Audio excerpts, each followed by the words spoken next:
le régime syrien s'est toujours paré des habits de la résistance face à l'impérialisme américain et, ce qui est quasiment équivalent, à l'ennemi sioniste. La cause palestinienne serait une cause sacrée pour le régime. On ne peut nier qu'à l'époque du père, Hafez al-Assad, il y eut une volonté affichée, plus ou moins réelle, de réaliser la parité stratégique avec Israël. Mais, au-delà des discours faciles et gratuits, ceci est à milieu d'une quelconque réalité. Tout d'abord, de nombreuses informations montrent que Hafez al-Assad a vendu le plateau du Golan, plateau hautement stratégique et dont le contrôle revêt une importance capitale. Les Syriens appellent d'ailleurs Hafez al-Assad celui qui a vendu le Golan. Récemment, le docteur Al-Seddiq, ancien parlementaire égyptien et ami proche du président Sadat, avait donné plus de détails concernant cette vente en parlant d'un chèque de 100 millions de dollars déposé dans un compte en Suisse et dont le président Nasser connaissait le numéro. Factuellement parlant, le point le plus flagrant est que Hafez al-Assad, pendant la guerre de 1967, avait annoncé à la radio la chute du QG du Golan à Quneitra, plusieurs heures à l'avance alors que ses fonctions officielles en tant que ministre ne le permettaient pas. Puis il avait ordonné la retraite désordonnée des troupes stationnées qui abandonnèrent leur position sans quasiment aucune forme de résistance, laissant la route ouverte vers Damas. Ceux qui refusèrent les ordres seront soit tués au front, ou alors exécutés pour avoir refusé d'obéir. Le Golan tomba d'une facilité si consternante que pour beaucoup de Syriens, choqués, il s'agissait de la seconde Nakba, la seconde catastrophe après celle qui toucha la Palestine. Autre preuve, le ministre de la Défense israélien de l'époque, Moshe Dayan, était férocement contre une attaque de la ligne de fortification du Golan, estimant que cela causerait la perte de dizaines de milliers de soldats à l'armée israélienne. Et il avait raison, car en temps normal, c'est ce qui devait se produire. قائد الجبهة المستشار عبد الحكيم عامر أصدر قرار قائد الجيش بأن الناس تنسحب انسحابا كيفيا. السوريين انسحبوا بدون ما يطلقوا. صح. طبعا بقي بعض الأبطال على الجبهة يقاتلون بدون شك. هذول اللي عصوا الأوامر أصلا حوسبوا، في منهم حوسب لعصيانه الأوامر أنه ما انسحب. وكما قيل أن الذين هربوا وهزموا تم ترقيتهم بعد ذلك. خرجت. والأكتع، الطبيب الأكتع كان رئيس قسم إن لم يكن رئيس للجامعة في حلب. كان وزير صحة، واتصل بحافظ الأسد قال له يا أبو سليمان أنا بمستشفى من مستشفيات القنيطرة وكنت عم بتجول في المدينة، ما في جندي إسرائيل، ما في حدا. قال له بعيد كل كذا.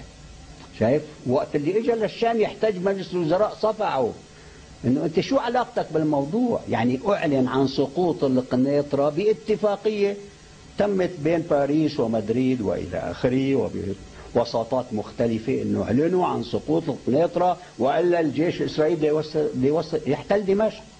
وهربوا من دمشق، حتى هربوا الذهب الغطاء للعمله السوريه من البنك المركزي، شالوه هربوه. يعني توقعوا انه خلص اسرائيل لن تقف.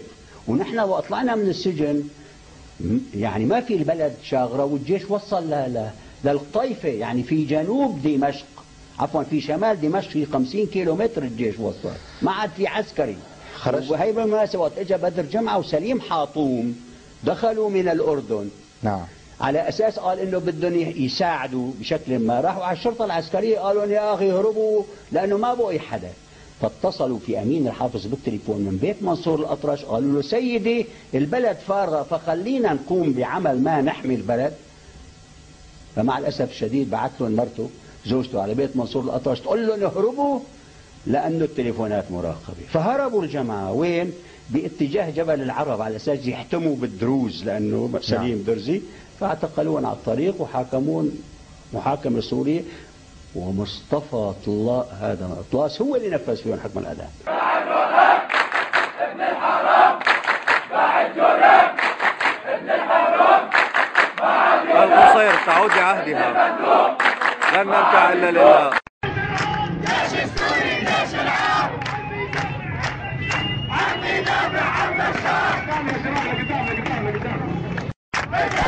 حبيبي أنا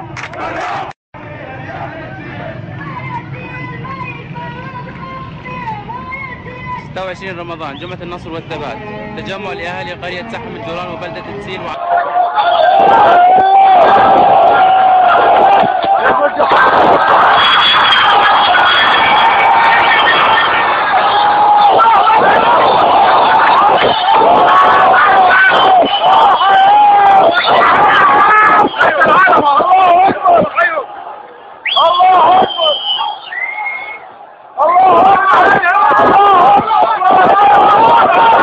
La frontière entre Israël et la Syrie est la plus sûre de l'État hébreu. Au-delà des discours, et dans les faits, l'objectivité force à reconnaître dans le régime syrien le protecteur des frontières israéliennes. Pas une seule balle de tirée depuis 1973. Même les frontières des pays avec qui Israël est officiellement en paix sont plus dangereuses. D'ailleurs, Rami Makhlouf, qui, souvenez-vous, est le cousin milliardaire de Bachar al-Assad, l'a clairement dit au début des événements. La sécurité d'Israël dépend de celle de la Syrie. En gros, si vous ne soutenez pas le régime syrien, alors vous perdrez la protection qu'il vous a fournie durant toutes ces années. On fera remarquer que le businessman Rami Makhlouf n'est pas un représentant politique, ce qui montre clairement le côté mafia de ce régime. Dans les faits, Israël ne peut rêver de meilleur ennemi, inoffensif en réalité et agressif dans ses discours, ce qui permet à l'État sioniste de se considérer officiellement en danger devant l'opinion publique et de justifier sa politique militariste et sécuritaire.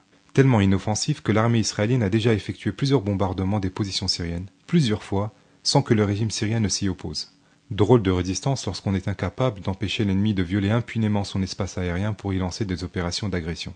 À titre d'exemple, le 6 septembre 2007, l'aviation israélienne lançait un raid à Deir el-Zor, en plein centre du pays, contre une installation militaire secrète.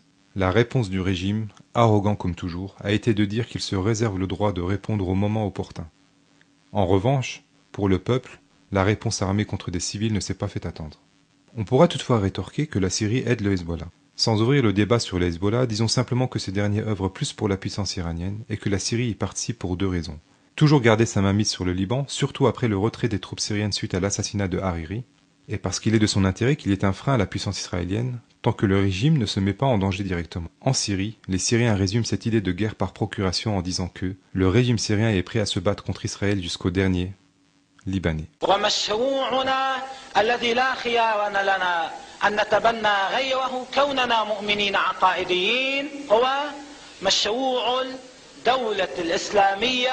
وحكم الإسلام وأن يكون لبنان ليس جمهورية إسلامية واحدة وإنما جزء من الجمهورية الإسلامية الكبرى التي يحكمها صاحب الزمان ونائبه بالحق الولي الفقيه.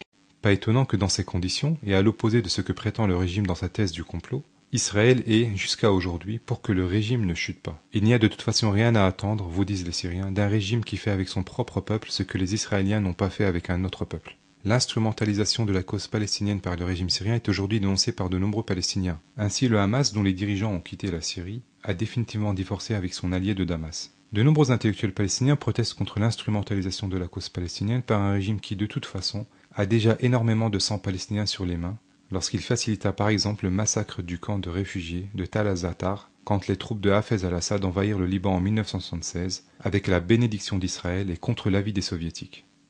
On le voit, le régime des Assad a déjà œuvré pour les objectifs israéliens. Cette photo de soldats israéliens brandissant le portrait de Hafez al-Assad en dit long. Elle fut prise en 1982 lors de l'opération Paix en Galilée. On ne peut pas franchement, comme le font certains, dire que les Assad sont les alliés des Israéliens, mais il est tout aussi inexact de parler de résistance face à l'ennemi sioniste. Ce n'est évidemment pas pour rien qu'Israël s'oppose à la chute du régime syrien.